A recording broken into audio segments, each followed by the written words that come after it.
Halloween Forever.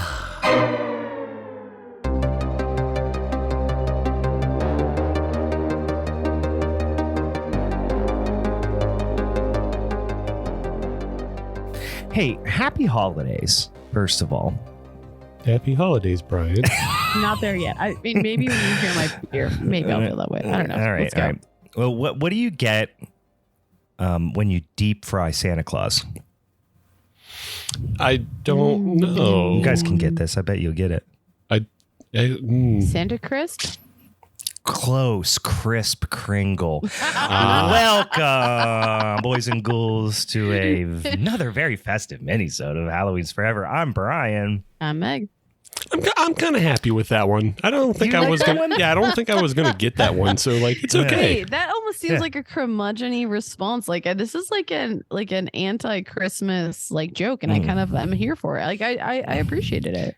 You know, I actually thought about it and thought that I could actually come up with a response for that one. It was good. Yeah, you were close. You were on the right track. You were sniffing. Brand. You were sniffing around there. Yeah, Steve's just happy to be right side up right now. Yeah, Steve was sideways for a hot sec before we started recording. We were exchanging horse pics of Meg on what is the holy day of her birth. Happy birthday to Meg. We are recording this on her birthday. When this comes out, it will be past her birthday.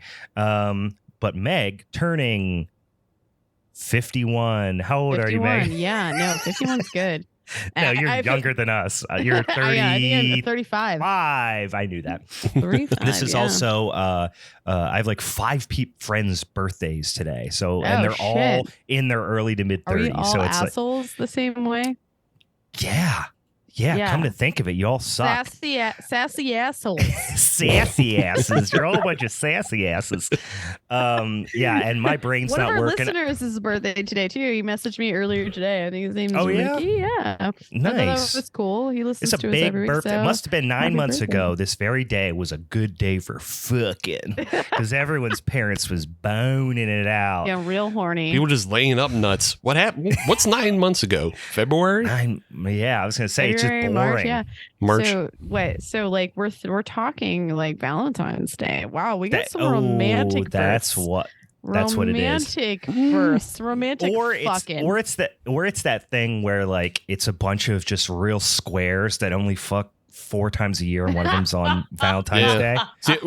I think it's more. It would be more. That might be on brand for my life. Yeah. I think it'd be more March-ish, probably. I ain't trying to do that math. Yeah, I think you're St. Patty's Day fucking. Yeah, that's what Drunk it is. St. Patty's Day fucking. Yeah. Could be. It's spring cleaning of the pipes. Heyo. Heyo. Your mom's got nutted in. What up? So I am, like I said, I am still sick. I still got some sort of flu.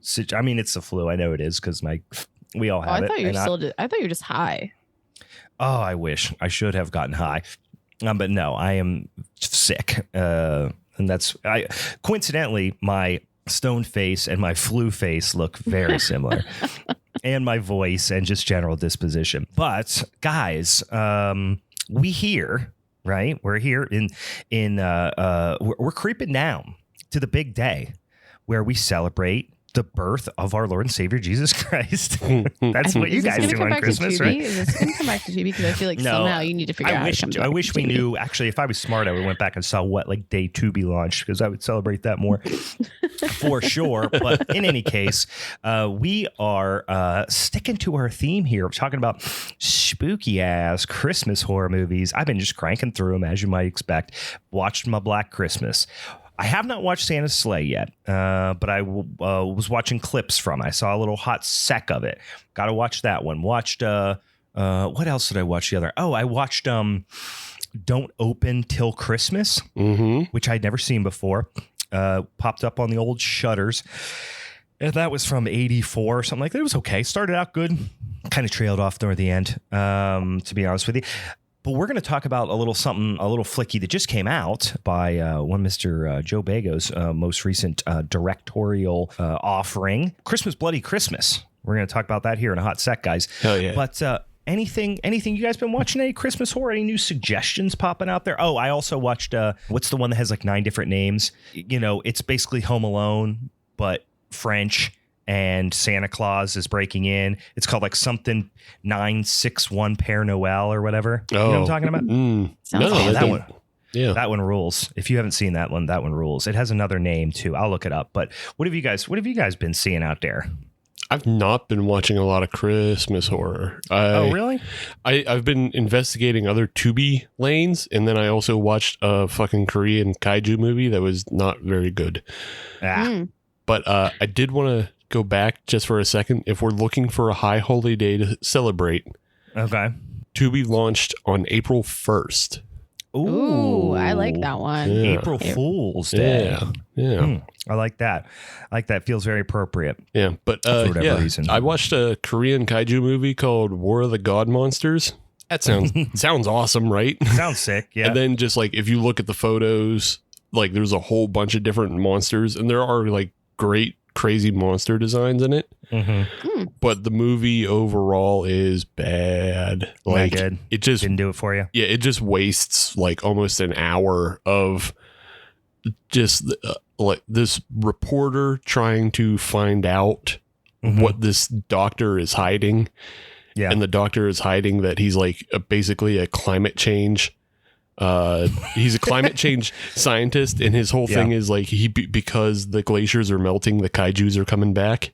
Ooh. Oh, sick. So like, I kind of like that concept. I kind of like that concept. Like modernizing the whole, environmental crisis aspect, which has always been kind of a big part of the kaiju subgenre. Yeah, I was going to ask if that is like a common theme with it, like as far as like environmental they used to be all atomic age shit. Yeah. So like a lot of them were like, because they all were taken, it was in the 50s and 60s and during the Cold War, and the threat of nuclear war was so there's always like and all that. themes of like governmental, like, or like political type issues. So yeah, it's always that. I tried when that topic came up, I was like interested in it, and I want to dive further. I'm very curious about this genre. It's pretty common with environmental stuff. So like this movie was from 85 and it was already on. I assumed it was newer when you said it. No, it was from 85 and it was already on the climate change kick.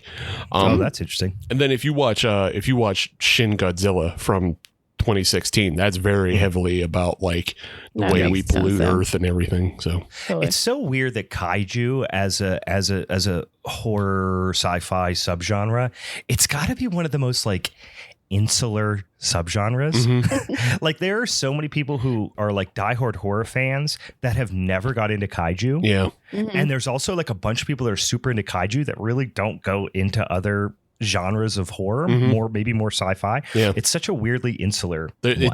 It's the prog rock of fucking horror movies. That's a good way of saying it is. Which is probably why I like it. I mean, I know why I got into kaiju movies is because of Mighty Morphin Power Rangers. Like that 100% got me into it. But I just looked it up just to get. So there's like 9 names for this movie, but if you just like, Google it. It's from 1989. I think it released, I don't know if it was at Cannes or some other festival, as Deadly Games, I think, is what you'll oftentimes find it as. But you'll also find it as 3615 Code Père Noël, which I guess like 3615 is like a kind of like a French 911-ish type of thing, I guess. I don't know. So it's kind of that sort of thing. Yeah. And then you also see it as Dial Code Santa Claus, Game Over, and Hide and Freak. I did see it as that. So it's been released as like 100 different things. But it's basically 1989, so before Home Alone. It's this kid who's just like lives in this like insane... It's like if Richie Rich and Kevin McAllister came together... but then instead of just like kind of silly slapstick, robbers coming to their house, it was a homeless man, an insane homeless man who is dressed as Santa Claus and is trying to murders people. So it's pretty sick. I kind of like that. That sounds good. Yeah. I really, I've been like way too busy to even just like enjoy movies lately. But last night might have been like the first night where I was able, like, wasn't working a double, like was able to just like come home, and I'm actually in a house now, guys. I live in a house. Oh, indoor Meg. All right. Indoor Meg. And so after people probably have no concept of what we're talking about. That's fine. Yes. I just recently moved. That's fine. That's all I need to know. Watched Christmas, Bloody Christmas, and then put on this movie called Resurrection. And you guys would probably recognize like a lot of the people in it. I probably should just Google it to know the names, but like you would recognize people. It's a newer movie. Was insanely interesting because like it has like these like cult themes. It has like almost these like not supernatural, but like definitely has like kind of like supernatural type vibes. Like it was cool. I liked it.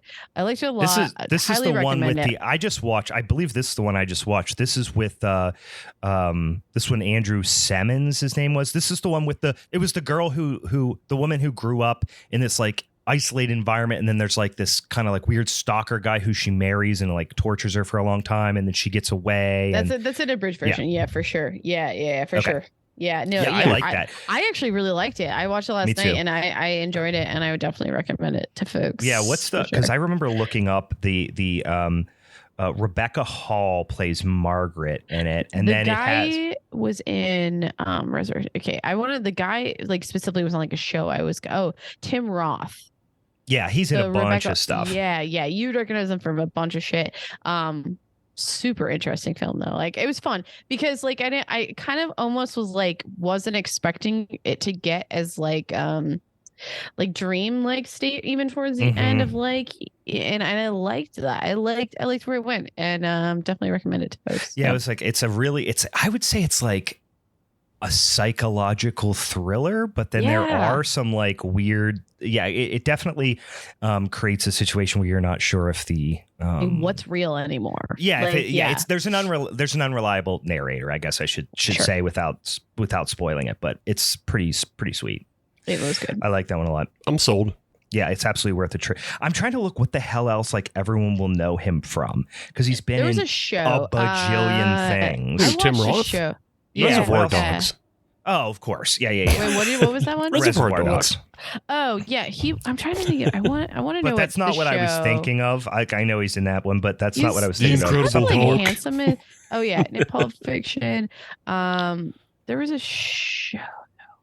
I got really into the show. It didn't last that long. Oh, Planet of the Apes. He's in 2001 Planet of the Apes. Oh, he was in Hateful Eight. He was in Hateful Eight. Oh yeah, of course. Yeah. He was the freaking one bad guy in Hateful Eight. Yeah. Yeah, he's in stellar. He's in I feel like even to a certain extent, like he doesn't get talked about enough. I feel like every time I see him act, like he does a really great job, whether he's playing a good guy or a bad guy. He's like clutch. I don't think I ever really. He's super recognizable, but yeah, it's not a name that I see talked about a ton, which is kind of weird. Meg, is the show you're talking about Lie to Me, where he plays the fucking guy who reads facial tics? Yes, I got into that for a little while there. Yes, that was a fun dumb show, but yeah, exactly. What's he do? The Lie to Me. It's like microaggression type show. It's not a microaggression. It's micro facial tics. Yeah. So like he's a human of sorts. What he is he's a human lie detector, and they would bring him in to like interview people, and then he would read their micro tics. And then determine whether or not they're lying. It was a goofy cop drama, like like CSI like a Rain Man meets CSI. Yeah. Yeah. It sounds interesting. Yeah. It was fun. It was dumb for an hour to turn your brain off. Like if you don't want to watch fucking Law and Order, watch that, Hey, I don't think you should talk so down to those shows. I watched it too. You just called it dumb like 10 times. Yeah, because it is. Like, I can watch things that are dumb. Yeah, I can watch things that are dumb and enjoy them. But like also be like, that wasn't dumb, Steve likes smart cinema, like Punisher Warzone. Hills, yes. Things like that. He's a real art house guy. Yeah. You know what I mean? I can recognize that things are garbage, but also enjoy garbage. I eat Arby's, okay? I know it's not fucking right, Michelin. I don't even love the way you're talking about Arby's right now. I love Arby's. It is not garbage. It is, I would argue, higher quality than most other fast food. I just had a conversation with a guy who used to work at Arby's. He's like, no, Arby's is legit. A lot of that stuff's like made in house. They're the only ones who make gyros and fucking Reubens. Arby's rules. But also, I understand it's not Michelin star food. You know? Right. It's the that same tire way. company didn't think it was that great. Now that we're touching on food, can I share something I'm really excited about today? Yeah, you for sure my can. birthday. Okay, cool. It is related to food. Okay. So where I work, obviously it's a restaurant, and one of the people we work with is Hellbender Bagels, and they make all the bagels in house. He works with us and stuff like that. He fucking made me a Kummelwick bagel. Ooh. Like for beef on weck, it was caraway seeds and salt. The super intense amount of salt. Yeah. Oh my god. Dude. I've never had that bagel, but I love an everything bagel, which is I would say a close cousin to that. But yeah, that sounds sick. Why haven't people made that before? I love caraway. I'll just eat caraway. It almost and even like it's kind of even like I know in the area it's kind of popular to have like the salt sticks of sorts. So like almost had that vibe, but like add caraway.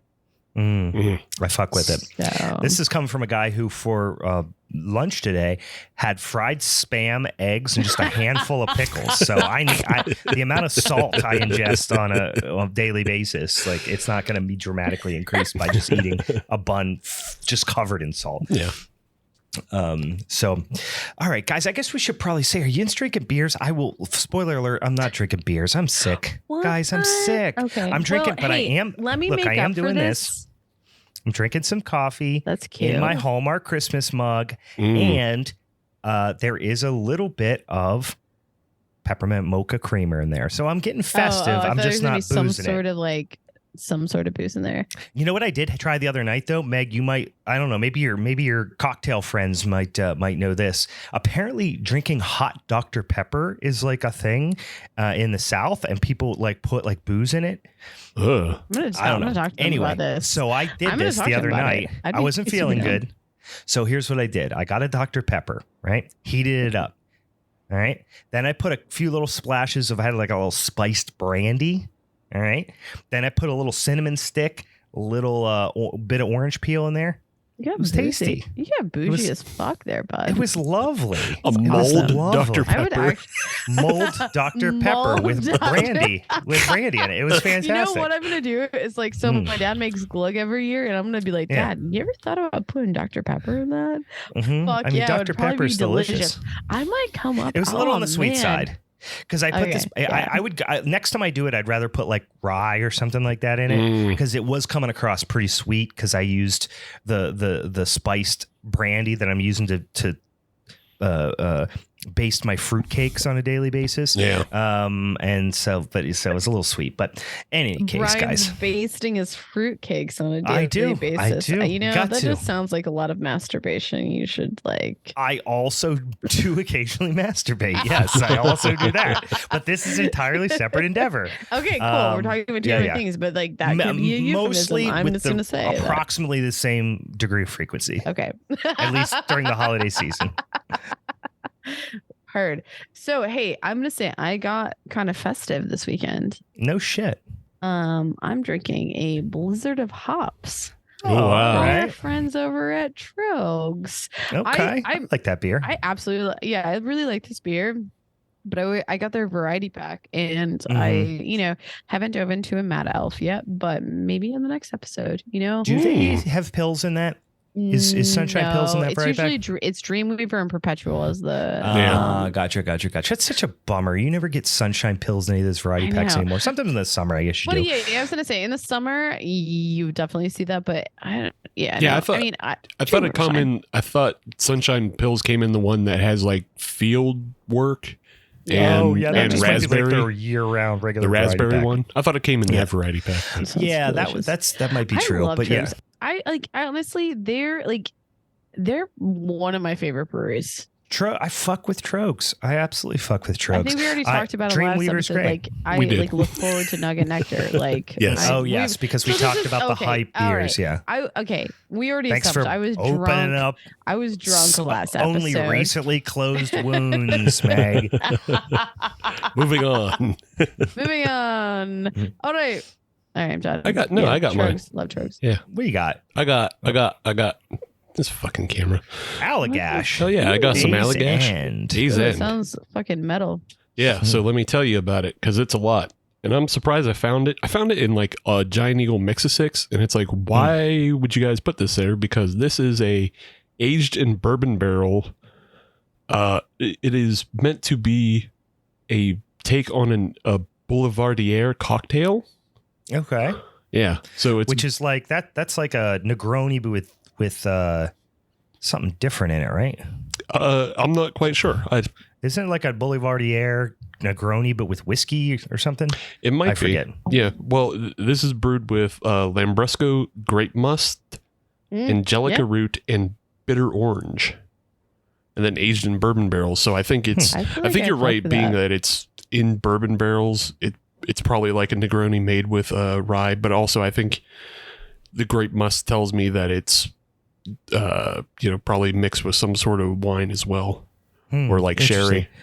Let's see. Yeah, it's this. Yeah, it's just with whiskey. It's a Negroni but with whiskey. Mm-hmm. Okay. In its simplest form. Yeah, I'd fuck with it. Yeah, it's really good though. Yeah, it's it's 9.5%. Mm-hmm. So it's goose juice, which I love. Zooming it up. Zoom. Goose juice. Mm-hmm. I love Allagash, but the last couple of ones that I've picked up that were like their in and out ones, surprisingly not great. That one they had around Halloween. Oh yeah, I forget what it's called. I saw it, but I didn't pick it up. It didn't. Not good. It didn't trigger me. Maybe it was the last year one. Maybe it was a different one this year. I don't know. But what I picked up last year, I don't know if it was the same this year. Was not good. This one's really good though. I think you might like it. It's like, I mean, the barrel isn't too hot on it, and it's nice and smooth, and you get like some of those fruity notes from the grape must and the orange. Nice. So yeah, it's enjoyable. Well, guys, we got a couple of things we do before we jump into this movie here real quick. First of all, I got to remind everybody, if you didn't already, you should probably go over to the old social medias and give us a follow on the Instagrams or the Twitters or the TikTokies or the Facebooks or whatever. And as always, if you give us one of them little reviews, you put a little 5-star review and you write a little thing, say like, hey, this is a good old podcast or something like that. And then send me a DM. I'll send you some nice stickers in the mail just in case you're looking for some spooky ooky stickers coming through your mailbox with all your Christmas cards. That offer is on the table still. Also, we do need to announce what you picked as your our social media friends and listeners picked from the poll on there. Now we're recording this a little bit early here, so I'm going to let Steve, future Steve, announce what we actually get picked here. But let me remind you what those topics were that you had to pick from. First of it was cosmic horror. Number 2 was, hold on, let me get my voice right for this one, sequels in space. So that's any sequels that end up in the old space, something like Jason X or, Leprechaun in space, or there's a Hellraiser in space, shit like that. And then lastly, we call Lil Monsters, which is basically any little kind of little ghouly type creatures, or perhaps it's a critter or a munchie or a hobgoblin or some sort of little puppet looking ass creature. But we did decide to exclude gremlins from the mix because we have already talked about several of the gremlins, or at least we've already talked about. Well, we only talked about Gremlins 2. Yeah, we only talked about one of them. We talked about Gremlins 2 as an episode, and then I brought up Critters 2 on our Thanksgiving special, but we didn't go through the whole movie or anything. Right.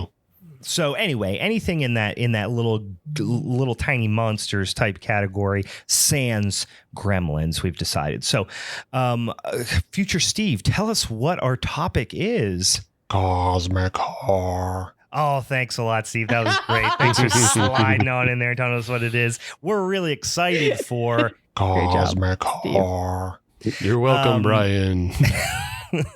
All right. So That will be for our January Showdown, which will release that very first Monday of the new year, 2023, which is actually the 2nd of January. So that's when you hear about that sumbitch. Now, let's go into this goddamn movie. We are talking about a little flicky that I actually mentioned at the top of the show here already.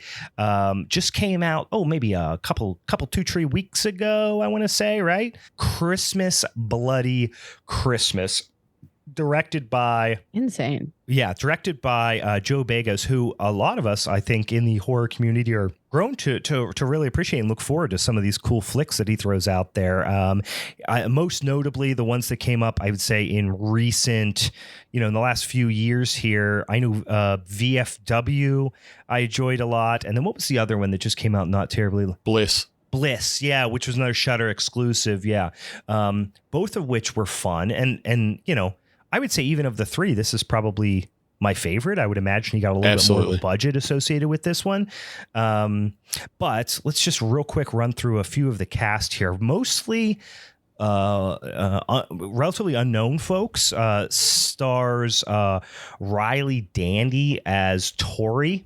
She is, the protagonist in the movie. She's really by far the main character. Most other characters kind of come and go pretty quickly. But and then you have Robbie, played by Sam Delich. Again, those two. I just wanted to stop for a second on Riley and like her other IMDb credits. Okay. Because I feel like you would appreciate this. I didn't recognize any of them, I think. Yeah. Well, I mean, I just the titles alone is because she's done 3 other Christmas movies. Yes. Not horror, but right. She's done A Kiss on Candy Cane Lane. Sick. These aren't Hallmark, are they? They've got to be. They've got to be. I mean, that one almost sounds like that one might have been like a Tubi, because Tubi's doing like original Christmas movies now too. So yeah, they're popping up at other places because just a quick diversion. Lindsay Lohan just put one out. That's like Falling Down Winterland or whatever, some shit, and it's just a remake of Overboard, but instead of falling off a boat, she falls down a ski mountain, and it's Christmas time. It's the same fucking movie. I'm so into it though, because Overboard's one of my favorite films. But back to Riley, her other 2 Christmas films, which just make me laugh because one is A Hollywood Christmas, and then the other is A California Christmas, City Lights. California Christmas, City Lights. Yeah. And apparently these 2 movies aren't related because she's playing 3 different characters across. She's playing Tiffany in one and then Ashley and Chloe in another. Yeah. So they're not related. Why are these the most whitest fucking bitch names I've ever heard? I hate them all. She's a white bitch. So yeah, she's a white bitch. That reminds me so much of one of my favorite imaginary Christmas Hallmark Christmas movies, which is Big City Christmas 2 : or Small Town Christmas 2 : A Big City Christmas. But those ones sound borderline made up. Yeah. Is it on your list and you guys just like happen to have some crossover? That'd be really funny. Yeah. Oh, yeah. There's ones that we've both came up with as a joke, and then we looked. We're like, no, that's a real one. Oh my God. Or is very close to a real one. God. Oh, who else? Okay, so probably the most recognizable people in here. Two folks. One, Mr. Jonah Ray, which folks will know from a lot of things. Not the least of which the most recent iterations of Mystery Science Theater 3000. And then Dora Madison, she plays a relatively small character as well, small role as well. They kind of go in and out. The other ones you'll definitely notice, Jeff Daniel Phillips, huge horror, probably one of the most recognizable people like working in horror right now. He's got a very recognizable look. He's got a huge handlebar mustache, which everyone likes. And he plays in, he's been in a lot of stuff, but most recently he played Herman Munster in Rob Zombie's The Munsters. And he's in 3 from Hell, and he's in a bunch of stuff. He's in just about every damn Rob Zombie flick, but also he's in Satanic Panic. Tons of stuff in the last handful of years. I always like seeing him. Yeah, I mean, that's pretty much it. There's a few other supporting folks. Anyone else of note that I'm missing? Well, I would say the guy playing Santa is of note. Oh, just at least for me, because the guy playing Santa is Abraham Ben Ruby, and like he's a guy that you'll notice he's been in shit since the 90s. I think he started as like the bully on Parker Lewis Can't Lose, and like he was just a guy who's like big everywhere he goes.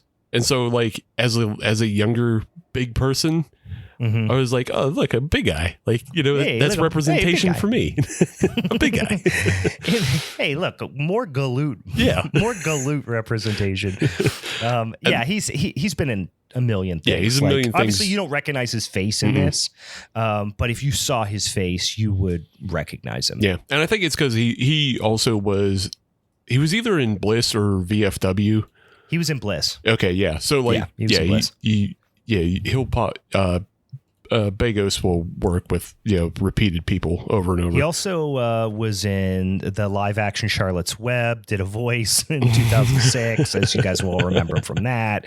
I'm sure he's been on at least 3 Law and Orders. Well, he was on ER. That was his other. He was on ER for a long time. Yeah. He was also on ER the game in 2005, the video game ER, which I'm just learning now is a thing, and I will be purchasing. Are you joking? After we get off the call. No. Not a joke. I just learned about it. I'm very excited about it. Yeah. Why are you excited? Are you gonna like try to? It's like Operation for like a PS. Hopefully, what I'm hoping is it's like a more serious version of Theme Hospital. I don't know if you guys ever played Theme Hospital. That was one of my favorite games ever growing up. I don't do this shit. I haven't been into. I don't do this shit. No, and I'm not talking shit either. I have dated and I married someone who's like really into video games. I appreciate it. I can't. Me personally, I can't do it. I just don't have the attention span for it. Sure. Yeah. Well, I mean, this game came out in like 95, so I played it when I was a kid. It came out on like the first PlayStation or something. Yeah, maybe it was the same time frame. Crash Bandicoot was the only game I probably actually got into. Can you go ahead and pronounce that one more time? I'd love to hear how you said that. Bandicoot? Is that how you say it? Yep. Nope. No, yes, it is, Brian. Yes, it is. Bandicoot? Bandicoot. Yes, it is. No, it's not. It's Crash Bandicoot. Brian, just let it be. What the fuck? Just Who is right? Am I wrong? I am. You're not right, Meg. And I just wanted it to be that way forever. Why? He just wanted you to walk around saying Crash Bandicoot. I have said it literally for 20 plus years. Great. Yeah, sorry. I fucked up that long-standing joke, but that I'm sure everyone shares. Crash Bandicoot, the Crash Team Racing. That was like what I was into. That was what I was into. All right, now you guys. Again, no shame. I fucking fuck up. Listen, but thank you. Fuck you, Steve, for fucking not correcting me. Fuck you.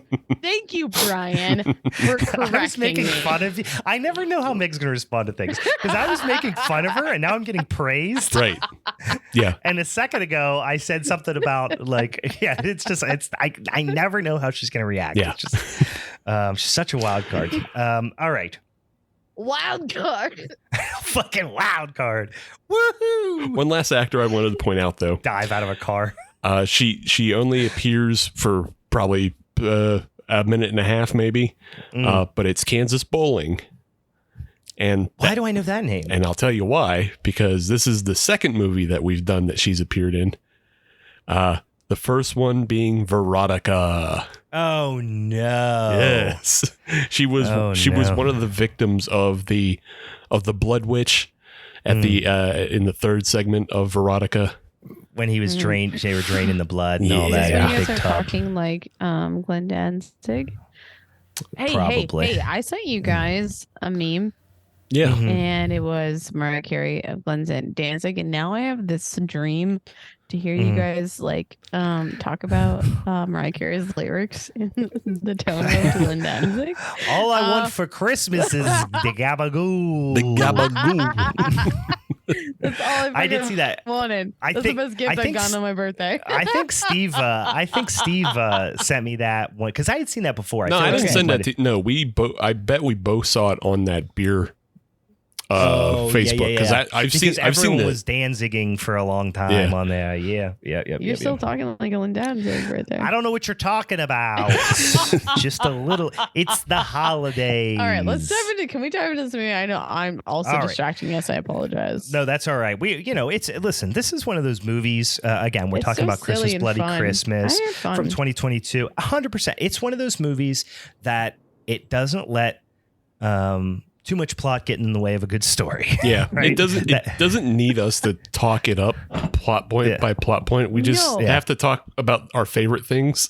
I'm not gonna lie. I almost felt like, though, to a certain extent, that like the first 45 minutes were unnecessary. There was some stuff that probably could have got cut. Let's read the IMDb synopsis because it'll probably be a little bit more concise than me because fucking dictionary is more concise than me. But so it's Christmas Eve and Tori just wants to get drunk and party. But when a robotic Santa Claus at a nearby toy store goes haywire and begins a rampant killing spree through her small town, she's forced into battle for survival. So you get that pretty much tells the whole damn thing. Yeah. There are a couple characters that like you get to know that really only one of them I would say you kind of feel for.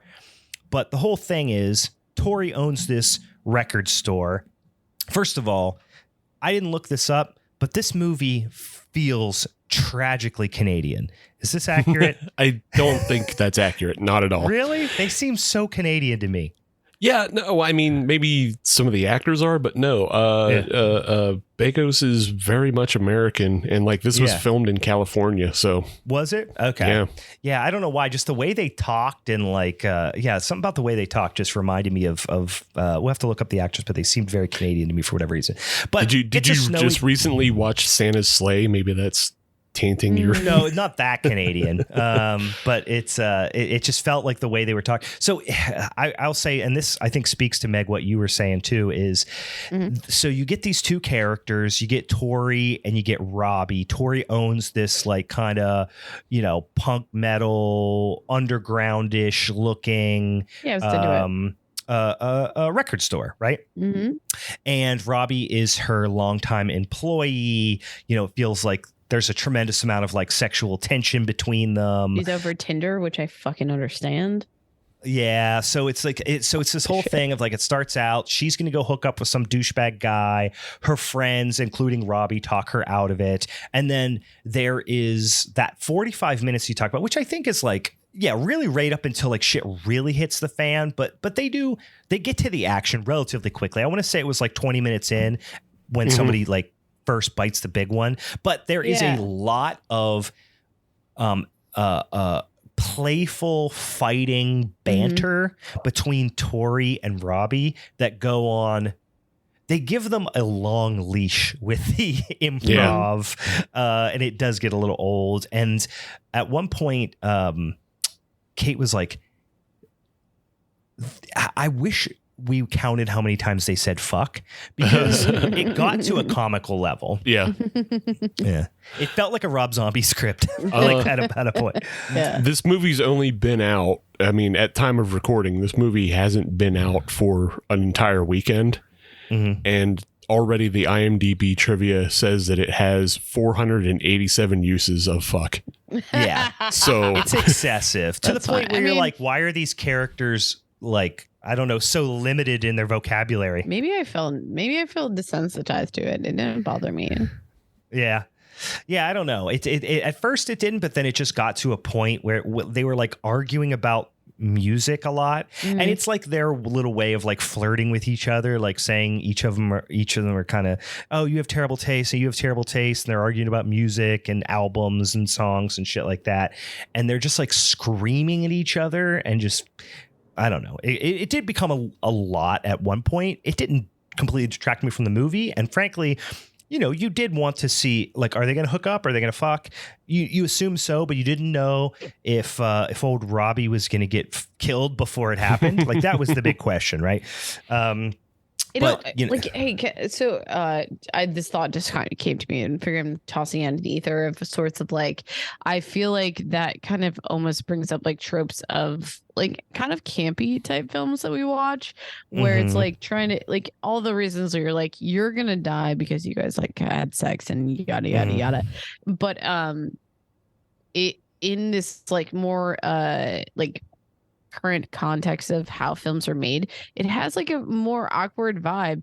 Like I mean, it was fine, you know, leading up to it. Like I only got really, really excited when like all the action happened. People really were like starting to get fucked up, but like leading up to it felt really awkward. But I can also see it through the lens of like, this is kind of campy a little bit, and I can appreciate it for the campiness of it to like set up the themes that we want to see happen in these type of films, where super slasher, like super just like people need to die and we need to figure out how they're gonna die and why they're gonna die type of situation. Yeah. I think what you're seeing is kind of like just a twist on the way this would be set up. So like if you go back to the 80s and look at films like The Burning and everything, all the dudes in that film are sleaze. Sure. And you know, they just kind of get pussy as they demand pussy.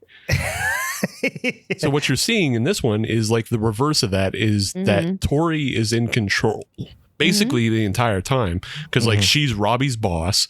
She dictates like where they're going, you know, what time they're going, who's driving. She has control of the situation the entire time, and then she's the only one who gets the burst nerds. Yeah.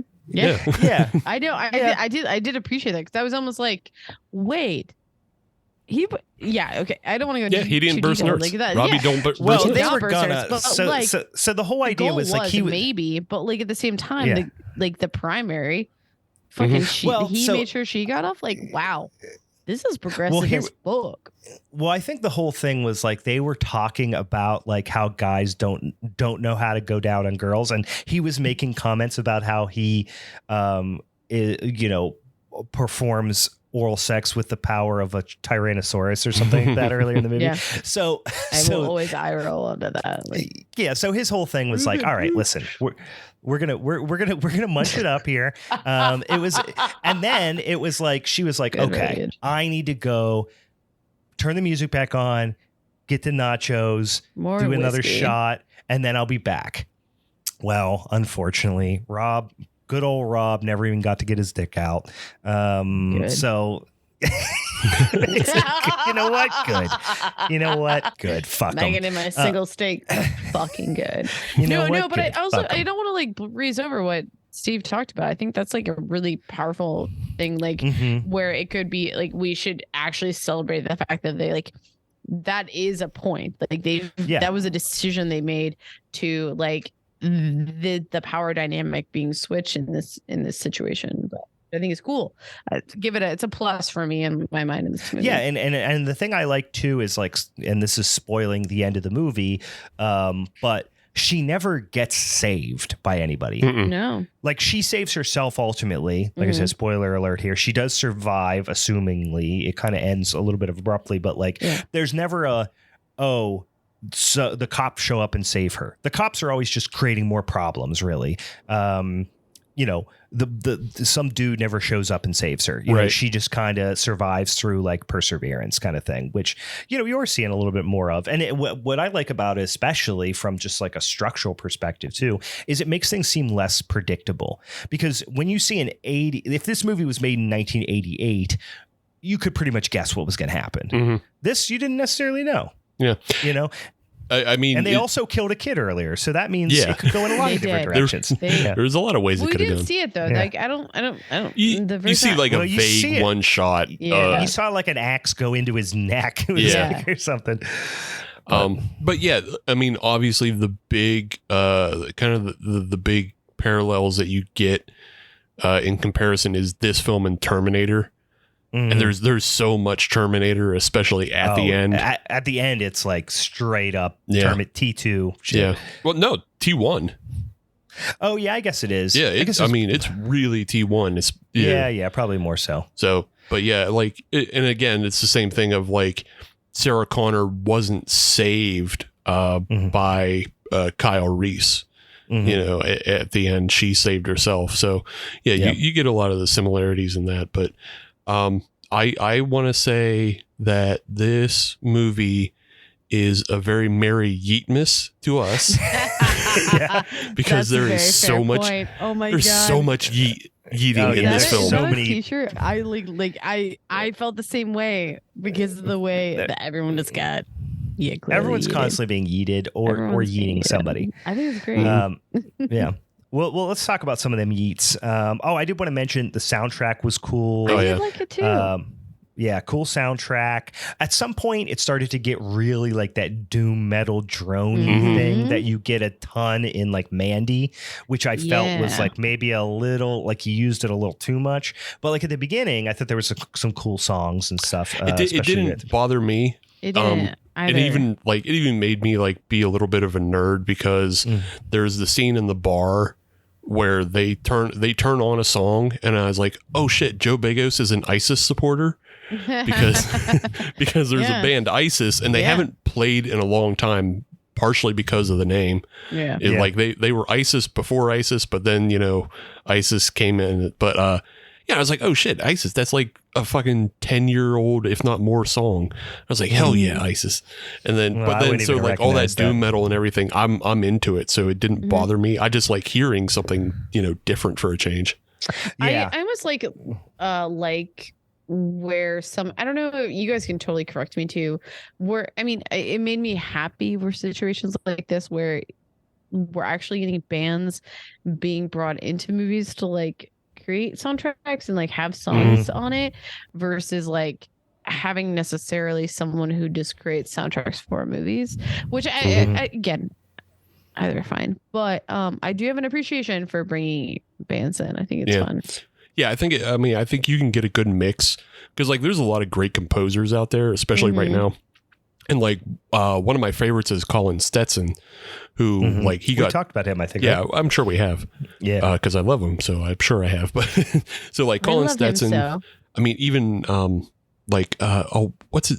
Trent Reznor. Why can't I think of that? Like Trent Reznor's been doing a lot of composing lately.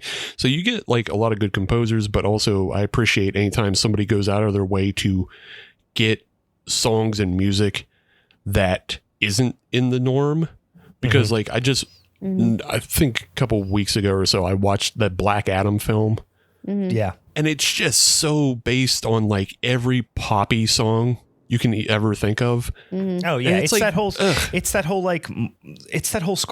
thing where there has to be a Scorsese moment where you know you get a song that everyone recognizes and you know like balls all this, and it's not just, I don't know who started it, but you know I think about Scorsese doing it, but then also all the Marvel movies do it. You know what I mean? Freaking every Guardians of the Galaxy thing has to have some classic rock riff in it, and but yeah, I like to discover, like because I watch so many movies, I oftentimes rely on movies and TV shows to introduce me to new music too. So I like when something pops up that I can go like, oh, what's that song? And then I end up on some freaking Reddit thread trying to figure out what the name of some song is, like, or a podcast. I just found a band that I fucking love from a podcast. Like they've just used a couple of their songs in their intros throughout the seasons, and it took forever to find him. There's some tiny little oh my god, no, I have to look it up. Hold on.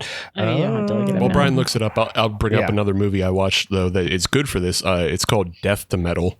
I think I maybe brought it up a couple episodes ago, but like it's a band that uses it's about like a priest who comes back to life and decides to kill a bunch of death metal bands because, you know, they're bad for they're bad for the world. But like they use actual death metal bands in the movie. And so like you can look up their work and actually get into them. Cool. But yeah, so check out Death to Metal. The other thing I like though, to go along this avenue of like everything is kind of doom metal and like sludgy because everything like all the colors in the film are, you know, these bright neon against harsh blacks. And then every dude looks like Joe Begos, and that they have like, and like Joe Begos is in the film, but like they all have the long, you know, hair that they look like they play in fucking Scorpions. No. Fuck off. No, he's like, I'm just waiting for him to tell me what band it reminds me of. I'm trying to find it, and it's driving me insane that I can't find it right now. Yeah, everyone was like, "How?" I'll think about it though for a while there. Like, I was like, why is everyone who's hot dies? You know what I mean? Your girl was horny for it, guys. What I'm saying. What you're saying is you're into everybody who's in the Electric Wizard. That's what I was trying. That's the band I was trying to remember. Yes. Actually, every dude in this movie looks like they're in Electric Wizard. Yes. And guys, we do pretty early in this movie. We do get a good old ass eating scene, which you just don't see in Christmas movies that often. Yeah, I would have never expected the Mystery Science Theater guy to just bury his face in some ass. But do you think that was him? Do you think that was him? Because it was kind of from a distance. You couldn't tell if it was a stunt ear. Would he really stunt tongue? Yeah, I don't think he would call in for stunt tongue. You don't think so? No. Wait, how do you think sign up for that job? Can I get paid to be that stunt? Can I be to be that stunt tongue? Can I? Probably. Just go in whenever they see somebody eat a great tongue. I don't know. Well, I don't have great hands. I can't be a hand model. You know, like I'm trying to think of the side hustles, guys. Come on, let's go. I have some gorgeous feet. So I oftentimes, no, I'm just kidding. My feet are disgusting. We know this from the last episode where you said you never gave him a foot bath. We know your feet are gross. True. Yeah. Maybe if you gave him a foot bath, then you would be able to handle this. No, dude. There's just like, I could take like a knife, a paring knife, and cut off a chunk of my heel. It would just look like, those videos where people cut soap, Yeah. There's like ASMR videos. Anyway, we do get a cool, I did like the kind of Robo Santa POV kills because he has these like glow. The best thing about Robo Santa, especially once he starts to get kind of fucked up later in the scene or later in the movie, is he has these like glowing green eyes. And then also once part of his face gets fucked up, you get this like exposed, exoskeleton type of thing that glows green. And the whole thing is shot like a relatively cheap independent movie, but there are some, like the explosions and whatnot were very CGI, obviously, but like done fairly well. Some of the fire and the explosions were CGI. It didn't look that way to me. Really? Yeah. The one where he comes and rams the car outside the station with the ambulance. Maybe that one was sweetened a little bit. But I'm pretty sure it was. You would know better than me, but I'm pretty sure that one had some. It wasn't all, but it definitely seemed like it was tuned up with some CGI. Yeah, maybe it was tuned up a little bit, but they still did like full on practical explosions. They did do some cool explosions, and there's also just like a whole lot of pyrotechnics in general. With all the like whizzing fucking sparklers coming off the robot. There's like it's so fucking great. Yeah, the robot itself is cool. Even at the end when it's like a 3/4 like dummy, it still looks pretty cool. It looks like kind of janky, but it also makes it a little bit scarier, like it's gone completely fucking haywire a little bit. Yeah. It almost looks like something like the guys that like who did Psycho Goreman and The Void. I can see that a little bit. It looks like their earlier work, like BioCop level. Yeah, where it's like less suits, more dummies kind of thing. Yeah. But you get some cool POV kills there. Probably my favorite scene is after Santa comes in and starts rampaging around the neighborhood. They see him kill the kid next door through the window, and he sees them. So all of a sudden they're like, fuck, he's coming. And so he comes over and they're kind of hiring. Robbie's not coming. But they come out. No one's coming. Not even Tori? It seems like she might have been. Tori came. I mean, yeah. I feel like she might have got bored at one point. Yeah. But anyway, he does the old all right, we got to rally troops, like he's coming over to kill us. They get like her sister and brother-in-law that are staying with her out of bed, and they're all like hunkered down, and then he jumps, he throws a corpse through the window at Robbie. Yeet number one. Yeah, he eats him. And then the other kind of fun thing about this scene was the sister gets a good old head twist. That kicks things off. And then I think the brother-in-law gets killed off screen. But when they're trying to escape and start up Robbie's shitty car to escape, there's a pretty cool, escape scene. There's tension in the car, and then the cop shows up.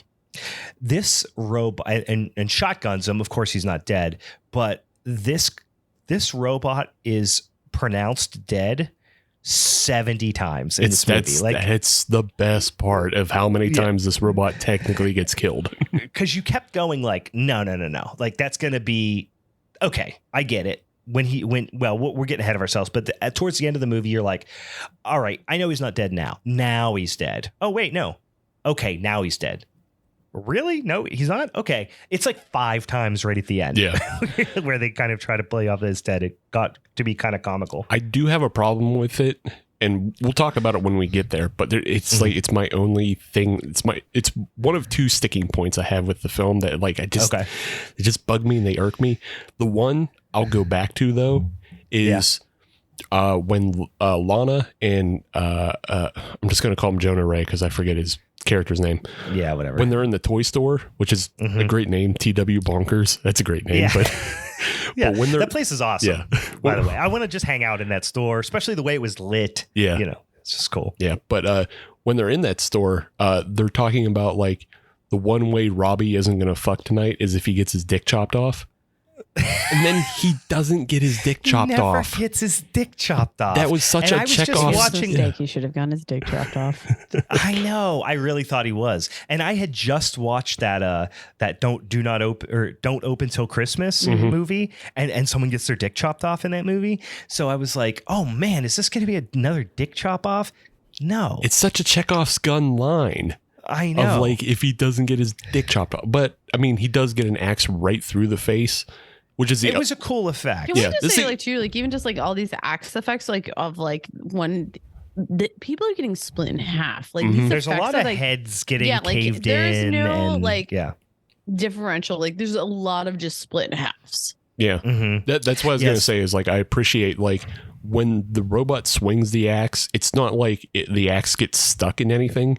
It goes through all the time. Yes. Yeah. Was it the only time when I'm trying to think who it was, where the guy that got like the axe to the back? That was the neighbor's house when of the kid who gets axed. When he goes in there before he even comes over to Tori's house, he goes over, throws the axe into the guy's back, and it like sticks in his back. He does like straight up axe throwing style, like the thing that like white people go and do on the weekends, like places that have laser tag. But it was overall, like the practical effects, the kills were really cool. Like I said, there was some tension. I had a couple things. I'll wait till the end, Steve, when you try to talk about a couple of the things that bothered you, because there was a couple that were for me, but they were probably more just straight personal. But there was a good I liked this is while Robbie is going down on Tori, and it's getting pretty aggressive, although you never see boobs. Piss me off. And he just does the old thing where he pulls the underwear to the side. Yeah. Come on. Nope.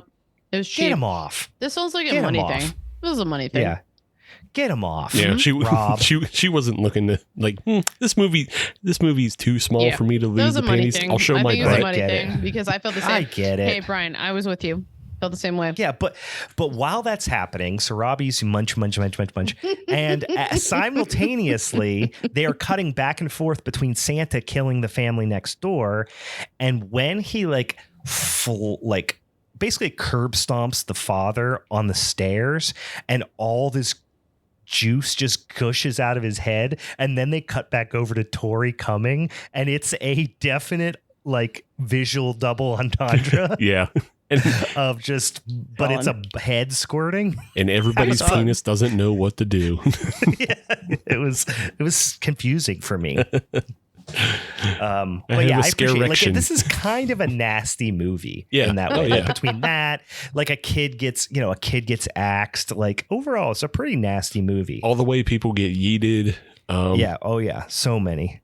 Yeah, so, obviously they don't know it's a robot for a long time, and they just think it's like a murder. So, a cop comes, cop gets killed. Pretty cool scene, honestly. And then one of my favorite things, Tori has a real habit of stealing public vehicles. She flies off in a cop car with no windshield, driving down the highway at one point. I want to just be like, keep driving. Just keep driving. Yeah. Well, I mean, she couldn't. She got stopped by the other cops in the emergency vehicle. That's true. The ambulance. They were blocking off the road.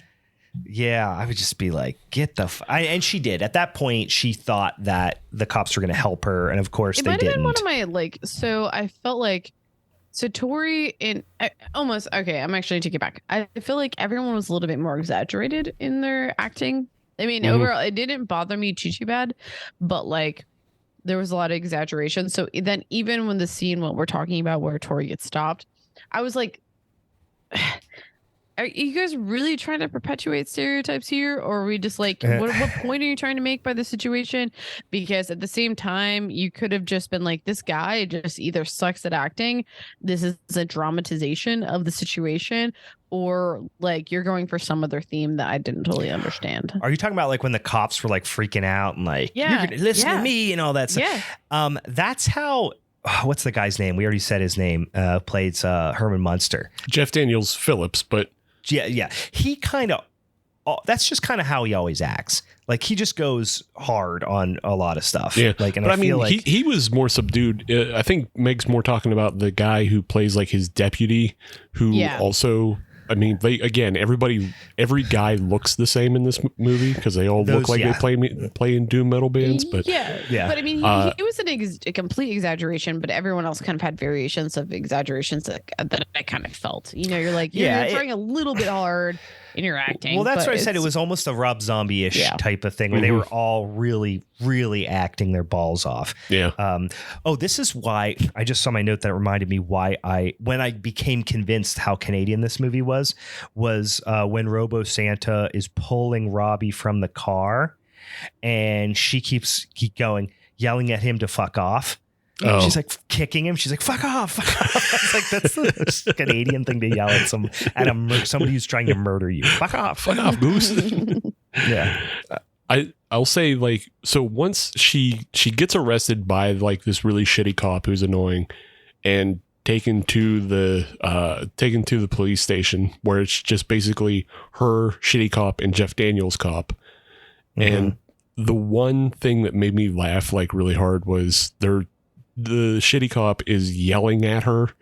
And he's like, you need to calm down, and we got this fucking shit going on, and my friend and the cop who had just been killed, and he's like, I forget that cop's name as well, but Davies, yeah. And it's like, and Davies just got fucking killed, and I gotta fucking tell his wife, oh fuck, Debbie, we gotta tell Debbie. Just the quick realization that like no, he's just gonna go fuck Debbie. He's gonna try to fuck her. Yeah, my husband died, but do you want this dick? This old stinky dick. I thought it was funny that they were all, there's a massive murder scene with like multiple victims in this small town, and the sheriff is like, I'm going to go make a pot of coffee and then we're going to figure this out. Like there just didn't seem to be as like much of a sense of urgency. I would assume in a small town, if there was a multiple homicide, like murder scene, I imagine he'd be on the scene, not like hanging out, having discussions with the one random survivor back at the station, making coffee. I don't know, but yeah, I mean, they made mention of how they called in the other the county, the county cops are on the case, so he can just let it be. The ambulance ramming the station, I thought that was a pretty cool scene where he's like, he's not stopping, kind of thing, and obviously they didn't ram it through a building, but they made it look like all the windows broke and like everything was shot pretty smartly. I think overall, the thing that made this movie is the lighting, I think, in a lot of ways. It It was very. They made it. It was very exaggerated. I definitely super saturated. Like all the lights, the Christmas light. Everywhere you look, there's Christmas lights in the background that are like all like, what do they call it when it's like, where like the lights kind of all like blown out. Almost made like even just like the intense scenes with like the murderous type thing, like when Santa's attacking, like almost everything almost seemed worse or like worse than it was. And I think it worked especially with like the scenes where Santa's like fucking killing shit, and just because of how strong it was, it felt so like poignant when you're like, that's why I like the lighting a lot, honestly. Yeah, every scene felt like you were like in a club or something like that. You know what I mean? Like everything felt intense, maybe is the word I'm looking for. It was really dark, but then like super like saturated close-ups of all the lights that like, you know, were constantly kind of glowing on everything. Like when they were in the toy store, it felt like you were in like a Christmas themed haunted house or something like that. Right. And it's just, I don't know. It's just a cool, but even when they're in the bar that you hated recently, it kind of reminded me of that. You hated recently, but it was specifically as the lighting that we watched. Oh no, it was the exact opposite reason that I hated it. I didn't like Terrifier 2 because the way that it was more muted. Everything was muted and like desaturated, but it also had that awful rose gold and teal all over it. Whereas like this film goes through every fucking color in the palette. But what I was saying originally about Terrifier is the original Terrifier is sort of like this film. Not to the extreme that it is, but like the original Terrifier has like these really harsh blacks, and it contrasted with these colorful lights that don't have a necessary origin. So like this is something I noticed in this film is like in that scene in the police station after the Santa comes in the police station, there's this huge bright yellow light that's coming into the police station, and you can assume that's from the fire. Sure. Yeah. Yeah. Okay. But then there's this really harsh red light, and nobody knows where that's coming from. But it's the opposing light, and like you can you just have to guess that it's like an emergency lighting system or something that's in there. Yeah. They don't ever call it out, but like that happens a lot where like there's just lights that you can just assume it's coming from something because you've been so treated earlier to like the way the record store is lit and everything's crazy in there, everything's crazy in the toy store, even the street is just lined with colorful lights. So yeah, it's just like almost black light kind of glow to everything. Yeah, they don't have to explain every lighting source. Sure. Yeah. Okay. I think one thing that this was one of the things that became really evident at this point, especially when like an emergency vehicle wrecks into and explodes a police station. Why is this town like deserted? I mean, not just like, oh, it's late on Christmas Eve and everyone's at home. It feels deserted.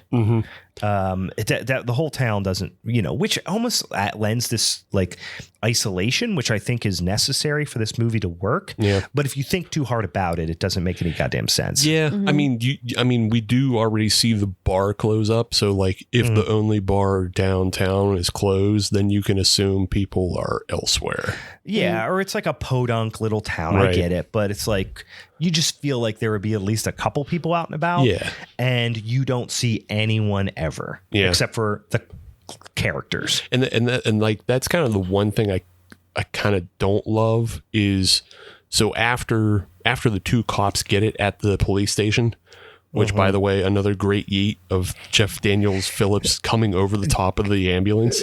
That's an amazing yeet. Yeah, he gets yeeted over the top. But after that, it's just Tori. And so like it's Tori for the rest of the film, and it's like 20 minutes of just her. And like I like that, but at the same time, like you're saying, like the town is completely deserted. There's nobody else around.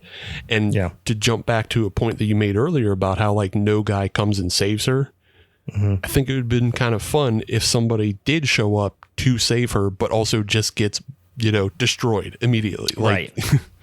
Yeah. It just felt like there. I don't know. I hesitate to say more characters because I do like when there's like that. I do like that there was this kind of sense of isolation, but it did feel like maybe, Jonah Ray should pop back up and he's half dead, but now he's got a shotgun, but then he gets his head chopped off or something. You know what I mean? Yeah. Yeah. Just something like that.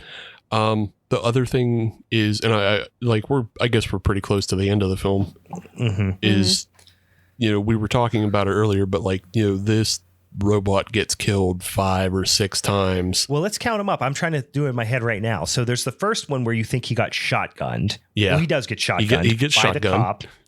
Then does he get shotgunned? No, let's just say he gets shotgunned. No, he gets shotgunned a second time because he crawls on top of the hood of the police car and he gets shotgunned through there. Yeah, so he's down twice again. He gets shotgunned. Then he gets smashed with the cop car. Yeah. So that's 3. Yep. Then tasered. Even before he gets tasered, she ejects him through the windshield of the. No. She tasers him first. He gets ejected out of the ambulance. Yeah. No, she tasers him. Taser. Yeah. Is it? Yeah. Okay. Yeah, she tasers him in the police station. Oh, you're right. That was in the police station. I'm pissed that she dropped the taser. What a bitch for dropping the taser. You clearly see that this is you see it works. Making him incapable of doing anything. You don't. I mean, at that point, do we? Okay, you guys might be able to correct me. We don't know at that point that he's full on robot. We just know he's unstoppable. No, she knows. Yeah, she knows because they heard about the recall on the news, and then but anyway, the taser happens in the police station. You're right. Taser. So that's what bitches number 4. Let's PSA: bitches carry tasers. I'm gonna buy a taser because of this film. Smart. Yeah, tasers are great. Yeah. Tasers are great. And then when you get drunk, you tase each other. It's a blast. Great party Just fun. because of all the Tinder dates that could be out there, primarily actually because of that. But anywho, evil Santa's aside. I've been tased on multiple occasions. It hurts like a motherfucker. Are you fucking kidding me? Is this not a joke? No, I've been tased. Why? We used to tase each other all the time. Why? Because my cousin had a taser. So we're drunk in college. We're going to tase each other. Mate, so you never watched a Jackass movie? Dumb manner, and I don't. I'm not here for it. I'm sorry. Yeah, I didn't get a stun. I didn't get the stun gun where it shoots barbs into you. You definitely have some backcountry vibes, bud.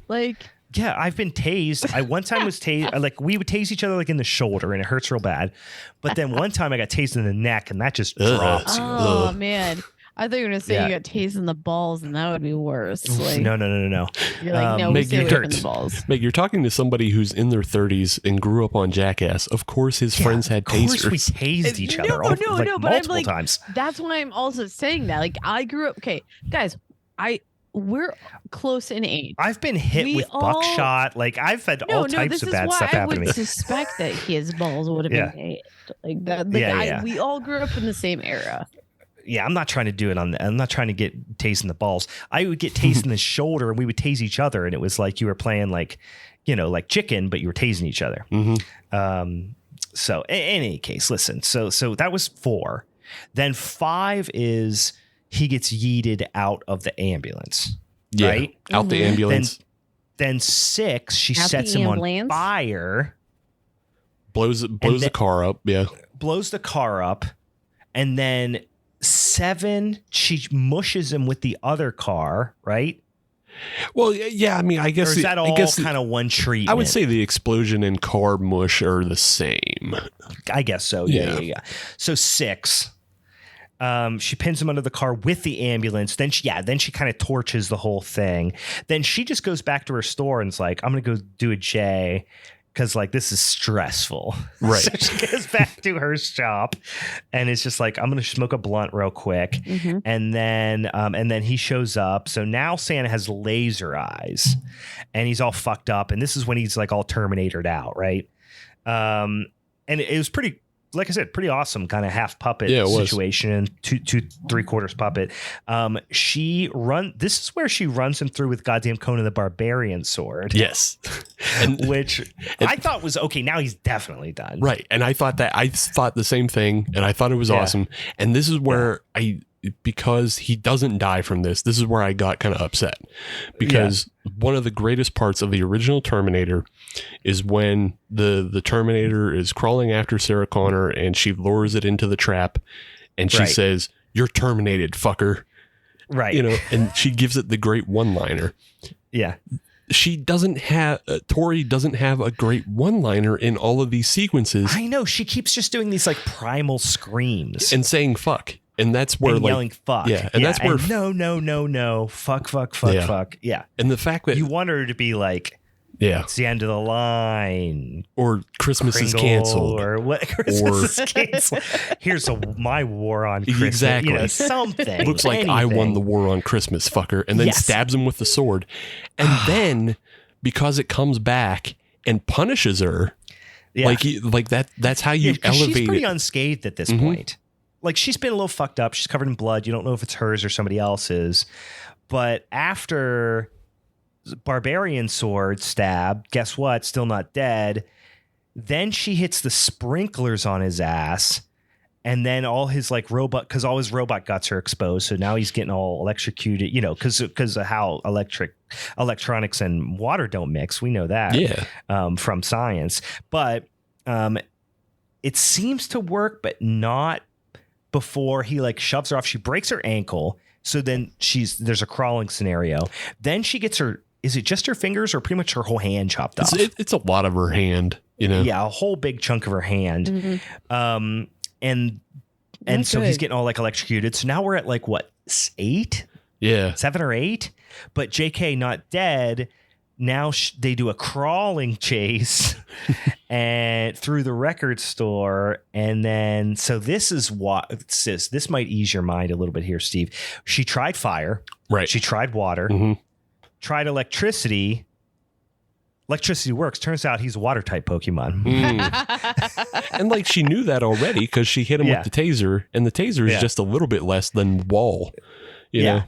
So that really, she eventually pulls out the cords from the wall, electrocutes him to death. He's not a flying type Pokemon. We know this. They are also susceptible to electricity. Wait, is this a Pokemon podcast now? Yes. This is oh my God, I feel so dumb. We did not tell you this is a Pokemon podcast. But no, so eventually, twice, and you know, third time I would have been like, okay, I have to buy in or I have to leave. Welcome to Pokemans is Forever. Pokemans is Forever. Come get your Pokemans. But so she escapes, I guess. But then there's this little just like snapshot of her just like laying on the street, maybe laughing.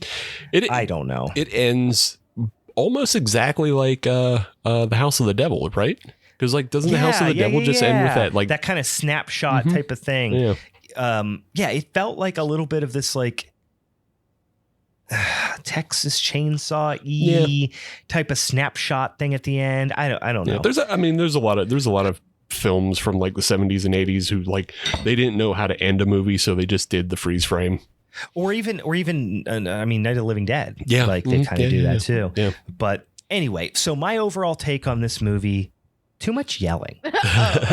Everybody's yelling. No, I'm just kidding. Everybody's it was so loud. An exhausting amount of yelling. Like it was a very stylish, very fun movie. I liked it a lot. They gave what's her name, the Tori who played Tori. We talked about at the top of the show. The Tori, Riley Dandy. Boy, they gave her a lot to do. Yeah. They really put a lot on her performance, and she did good. Right. But it was, they put a lot on her performance. Yeah.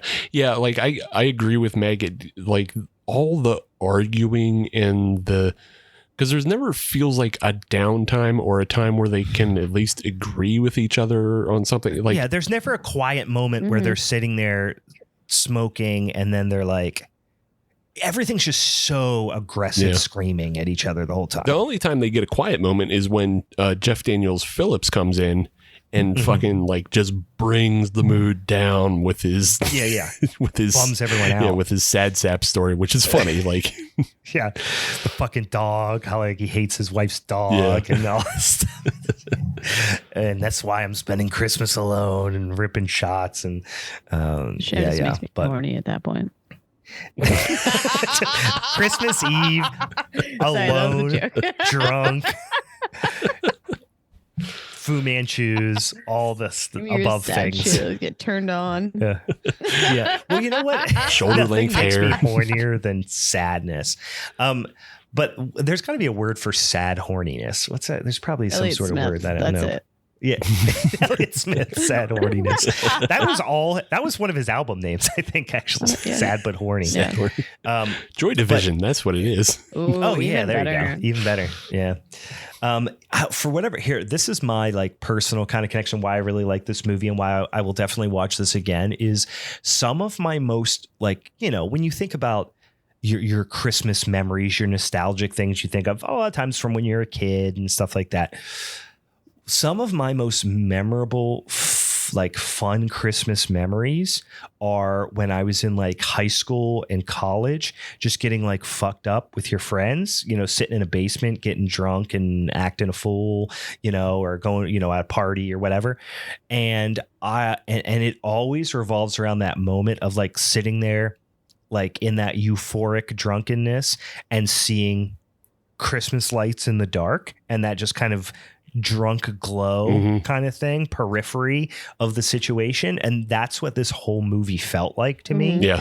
So I was just like, I kind of just want to like live in this environment, but I just like, if you guys could stop yelling for a second, I would appreciate it. And I would just be like, I want to kind of just be in this mellow, drunken, hazy glow. I feel like if I was reflecting properly that this movie would also pair well with shrooms.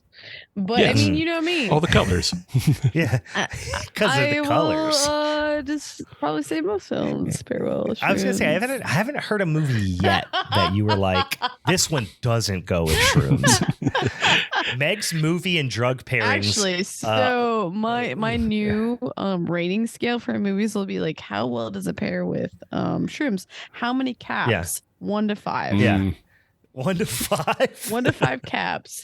We'll give this one a good 4 out of 5 caps. Would be great. It sounds about right. Yeah. Okay. All right. Fair enough. I mean, there's no horses in this film, but like you can give it 4 out of 5 caps, 10 out of 10 yeets. Good stuff there.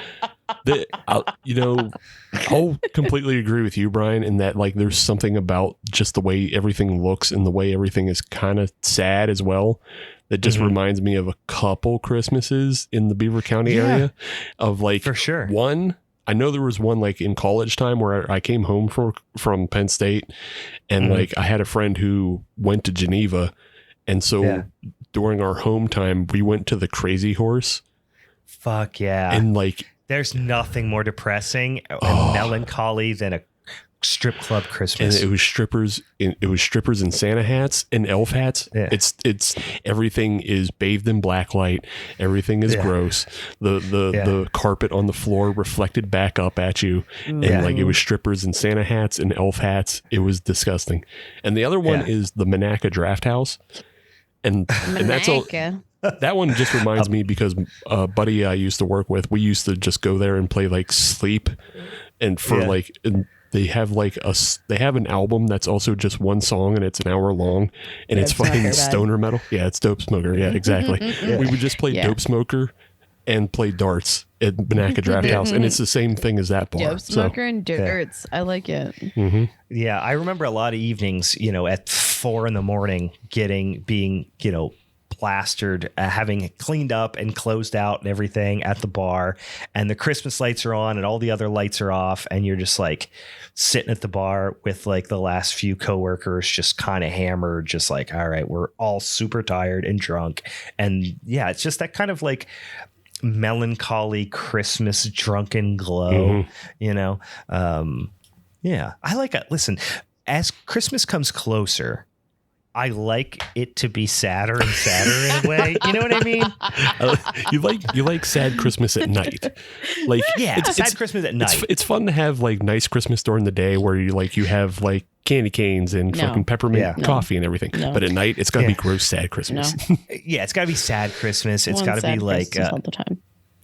Yeah, it's got to be like Christmas murder ballads and guys, you know. You guys got me only slightly over the edge with this Trogs holiday pack. Okay, So don't come talking about this like daytime, nighttime, sad, like, you know, Christmas vibe.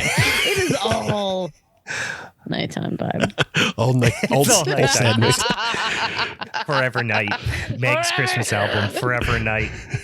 I mean, once Meg gets her Mad Elf in her, maybe she can appreciate like a daytime snowfall, but yeah. No, okay. Sidebar. I have two sidebars clearly already. Yeah. It didn't snow today. It did not snow on my birthday. Sad face. It didn't. Okay. Yeah. All right. So that was out of that conversation out of the way. Oh yeah, and Meg's birthday adds another layer of introspection into the whole thing. My God, this is getting dark, guys. Yeah, I get real depressed when it doesn't snow. I'm from Western New York, y'all. Meg just cracked another beer, and it's bleach. The effervescence is beautiful. You guys heard about Tide Brewing? Yeah.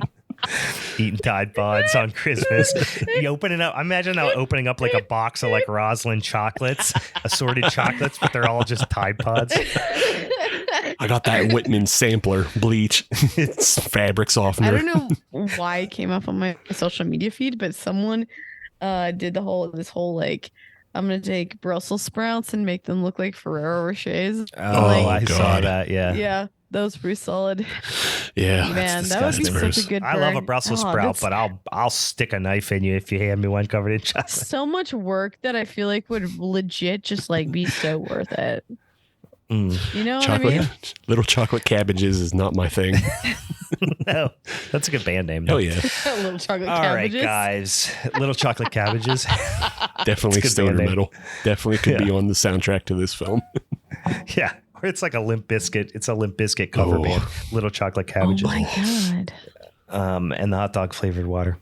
All right, guys. Listen. Go check out on the Shudder. It's a Shudder exclusive, but it's also in theaters, I think, too. So go check out. This will be a fun theater film because it's like a big sound, you know, a lot of the, like I said, the drone metal. It's very striking visuals. I think this would be a really fun theater flick. So I would suggest go see it in theaters if you haven't already. But you know what? If you can't get out to the old theaters, if you're sick like me, I watched it on the Shudder and it was still a lot of fun. So Christmas, Bloody Christmas, Joe Begos, 2022. Definitely check it out. Do we know what we're doing next week? No. It'll be a little surprise for you here for it will be Boxing Day, right? It'll be a fun little Boxing Day surprise for you. Actually, I don't know if that's correct. I already fucking know what's gonna happen. Oh, what's gonna happen? I'm gonna fucking fight you. It's gonna be legit. For what? It's gonna be a legit fucking fight. You said it's coming out of About boxing what? because it'd be coming out on the Boxing Day, 26th. We're literally gonna fucking punch each other in the face. Actually, Let's just do that. I got seriously so much reach on you. I'll knock you the fuck out. I have like a 12-inch reach advantage. Your little T-Rex arms. yeah, Meg, you have to come in like Tyson and just have. You got to come in bobbing and weaving. That's your only You got to chance. get to the body and work his body down. You know my cardio's bad. I'm already training. Listen, I'll gas out in 30 seconds. So if you can if you can rope-a-dope me, you'll knock me out. But if I can keep my distance with the jab, you're done. Yeah. You're done. You're too Hey, short. everybody, buy tickets to watch two smokers fight. Ooh. Beat the shit out of each other. Yeah, I'll gas out and barf 5 seconds in. All right, guys. I have one so final note on this stupid. movie. Okay. One final note on this movie, and it makes me excited because it's just a tiny little thing, but it goes all the way back to the start of the film where he does like these kind of little fake commercials and everything to set everything up. And they're doing the commercial. Oh, I forgot about that. Yeah. But they're doing the commercial for the Robo Santa. And I think he quietly puts in a nod at what a sequel could be because he says the Robo Santa will be at TW Bonkers, which is the one we see. Right. But it's also at the Midland Mall. He does. And so I actually, that's great great point, because I got really excited because you know I love a fake commercial. But at the beginning, the Midland Mall, I was like, oh, happens in a mall? This is awesome, because I'm a sucker for anything that happens in a mall. Right. Why? And I don't know. I love malls as a setting for movies. I love malls in general. I like going to malls. I like movies set in malls. Chopping Malls, one of my favorite flicks. I'm not like offended by the fact that you like anything about malls. I'm just like, this is new information, Brian.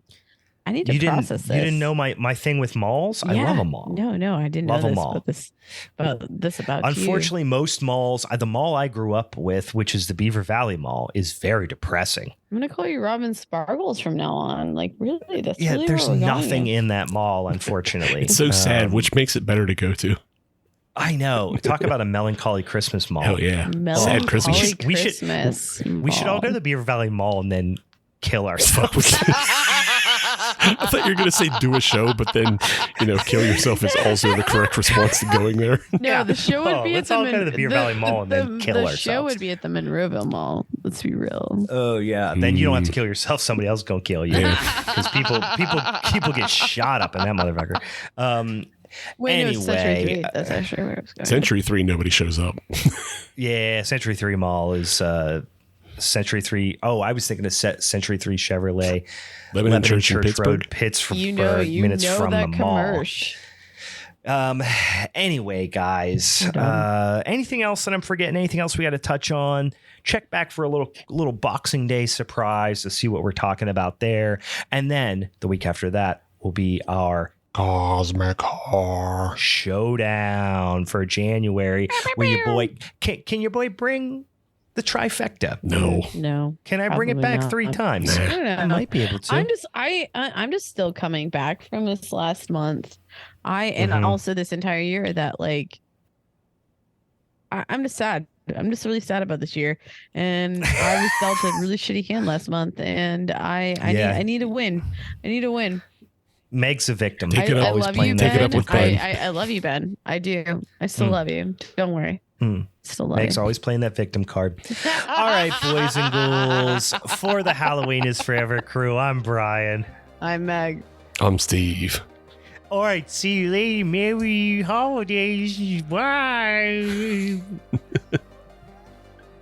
Merry holidays. Merry holidays. Bye. Merry holidays.